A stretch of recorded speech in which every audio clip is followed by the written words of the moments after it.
Sénatrice Cordy. Merci. Honorable sénateur, je me lève aujourd'hui pour rendre hommage à l'honorable Lorna Milne, qui est décédée le 1er mars à Brampton, en Ontario.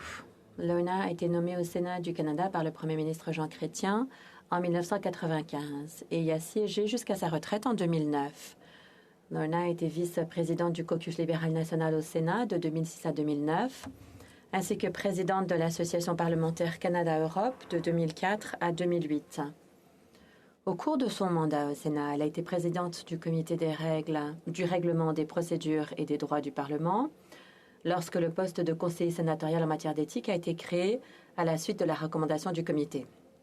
Elle a également présidé le comité des affaires juridiques et constitutionnelles et a joué un rôle déterminant dans l'adoption du projet de loi S-18 rendant ainsi publiques toutes les données historiques de recensement antérieures à 2001.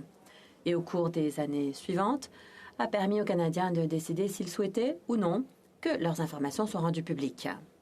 Lorna s'intéressait beaucoup à la généalogie, l'histoire de sa propre famille, évidemment, mais aussi la consignation et la préservation de l'histoire du Canada et des Canadiens. Pendant de nombreuses années, elle s'est fortement impliquée dans la Société généalogique de l'Ontario, dont elle a été nommée présidente d'honneur en 2002. Son passage au Sénat n'était pas la première incursion de Lorna dans le service public. On peut dire qu'elle a toujours été une bâtisseuse de communauté.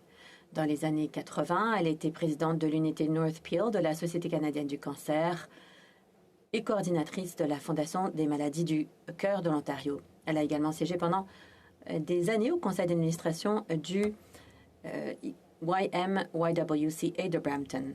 Une autre passion de Lorna était le verre moulé, en particulier le verre moulier canadien ancien. Elle était experte en la matière et membre active de l'association Glass Facts.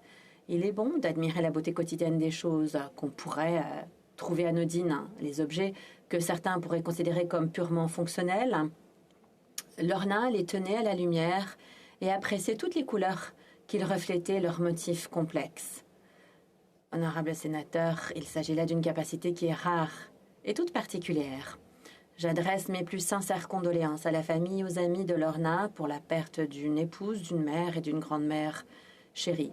Je suis certaine qu'elle nous manquera, mais je suis également certaine qu'elle vous laissera toute une vie de merveilleux souvenirs. Merci.